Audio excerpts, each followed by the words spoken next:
जनार्दना कृष्ण राधिकापते जन विमोचना कृष्ण जन्ममोचना गरुड वाहना कृष्ण गोपिकापते नयन मोहना कृष्ण नीरजेक्षणा.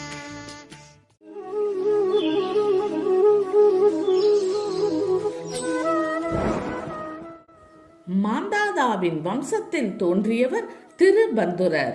அவருக்கு திரிசங்கு என்ற பெயருடைய மகன் தோன்றினான். ஆயின் அவனுடைய உண்மையான பெயர் சத்தியவிரதன் என்பதாகும். திரிசங்கு அழகான தோற்றமுடையவன். அவன் தன் உடலுடன் சொர்க்கம் செல்ல விரும்பினான்.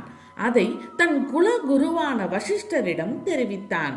ஆனால் அவரோ அவ்வாறு செல்ல முடியாது என்று கூறி மறுத்துவிட்டார். எனவே உடலுடன் சொர்க்கம் அனுப்பும் ஒருவரை குருவாக பெற விரும்பி தேடத் தொடங்கினான். அதை கண்டு கோபம் கொண்ட வசிஷ்டர் அவனை சண்டாள வடிவம் பெறும்படி சபித்து விட்டார். உடனே சண்டாளனாய் உருவம் மாறினான். சண்டாள வடிவம் பெற்ற அவன் பெரும் துன்பத்துடன் காட்டில் அலைந்தான். அப்பொழுது விஸ்வாமித்திர முனிவரை கண்டான். நடந்ததை தெரிவித்தான். அவர் அவனை உடலுடன் சொர்க்கம் அனுப்புவதாக கூறி யாகம் ஒன்றை செய்ய தொடங்கினார். அப்படியே அவனை சொர்க்கத்திற்கும் அனுப்பி வைத்தார். உடலுடன் சொர்க்கம் வரும் திரிசங்குவை இந்திரன் கண்டான். கோபத்துடன் கீழே பிடித்து தள்ளிவிட்டான். திரிசங்கு, மகிரிஷியே, அபயம் அபயம் என்று கூக்குரல் இட்டபடி தலைகீழாக விழத் தொடங்கினான். குப்புற விழுந்து கொண்டிருக்கும் சத்தியவிரதனை கண்ட விஸ்வாமித்திரர் அப்படியே நில் என்று சொல்லி அவனை ஆகாயத்திலேயே நிறுத்திவிட்டார். தன் சீடனை ஏற்றுக்கொள்ளாத இந்திரன் மேல் விஸ்வாமித்திரர் கடும் கோபம் கொண்டார். அவனுக்காக புதிய சொர்க்கத்தையும் உலகையும் சூரிய சந்திரர்களையும் நட்சத்திரத்தையும் படைக்கத் தொடங்கினார்.